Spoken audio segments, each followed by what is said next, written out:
के स्टूडेंटों को अब परेशान होने की कोई ज़रूरत नहीं, क्योंकि आज की इस वीडियो में आपको वार्षिक परीक्षा के लिए हिंदी का पेपर लेकर आई हूँ आपके लिए। तो बिना किसी डाउट के कंप्लीट करिए, हूबहू यही पेपर आपको परीक्षा हॉल में देखने को मिलने वाला है।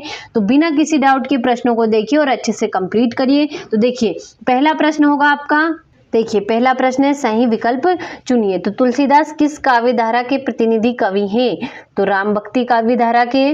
वाक किसकी काव्य शैली है? तो ललखत की होगी। दोहा छंद में कितनी मात्राएं होती हैं?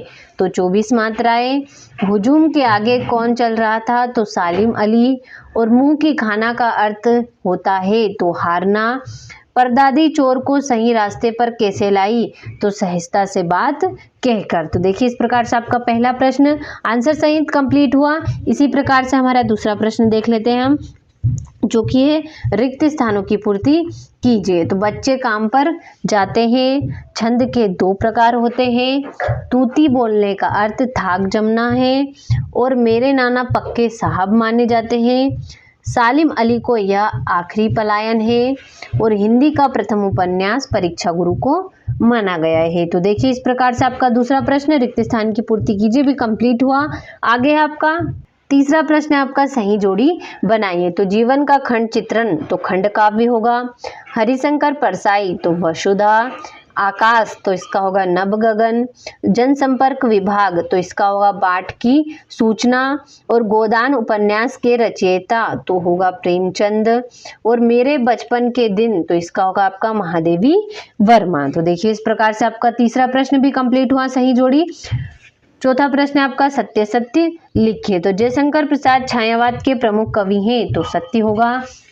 जहां नायक नायिका के विरह का वर्णन हो वह संयोग श्रृंगार रस होता है? तो असत्य।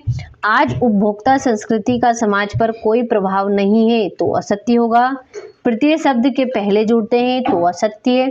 शंकर लड़कियों के छात्रावास में ताक झाक करता था? तो ये सत्य है।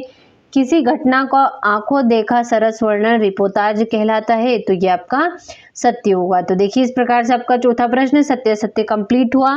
ये रहा आपका पांचवा प्रश्न, जो कि है एक वाक्य में उत्तर लिखिए। तो बच्चे काम पर जा रहे हैं के कवि का क्या नाम है? तो राजेश जोशी है। दोहा छंद में कितनी मात्राएं होती हैं? तो 24 मात्राएं। सालिम अली की पत्नी का क्या नाम था? तो तहमीन था उनका नाम। रचना के आधार पर वाक्य के कितने प्रकार होते हैं? तो 3 प्रकार। और रीढ़ की हड्डी एकांकी किस समस्या पर आधारित है? तो विवाह की समस्या पर। और कहानी के कितने तत्व माने गए हैं? तो कहानी के 6 तत्व माने गए हैं। तो देखिए इस प्रकार से आपका पांचवा प्रश्न कंप्लीट हुआ। इन प्रश्नों को अच्छे से स्क्रीनशॉट के माध्यम से कंप्लीट करिए। आंसर सही बता रहे हैं हम इसलिए आपको, ताकि आपका टाइम वेस्ट इनको आंसर कंप्लीट करने में ना हो, क्योंकि यही प्रश्न वो आपको परीक्षा में देखने को मिलने वाले हैं। तो देखिए छठा प्रश्न आपका छायावादी काव्य की 2 विशेषताएं लिखिए।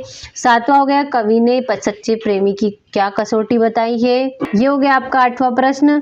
9वां हो गया, 10वां हो गया। इस प्रकार से इन प्रश्नों को अच्छे से स्क्रीनशॉट के माध्यम से कंप्लीट करिए, क्योंकि यही प्रश्न वो आपको परीक्षा हॉल में देखने को मिलने वाले हैं। तो बिना किसी डाउट के सारे प्रश्नों को अच्छे से स्क्रीनशॉट के माध्यम से कंप्लीट करें। तो देखिए ये हो गया आपका 20वां, 21वां हो गया इस तरीके से।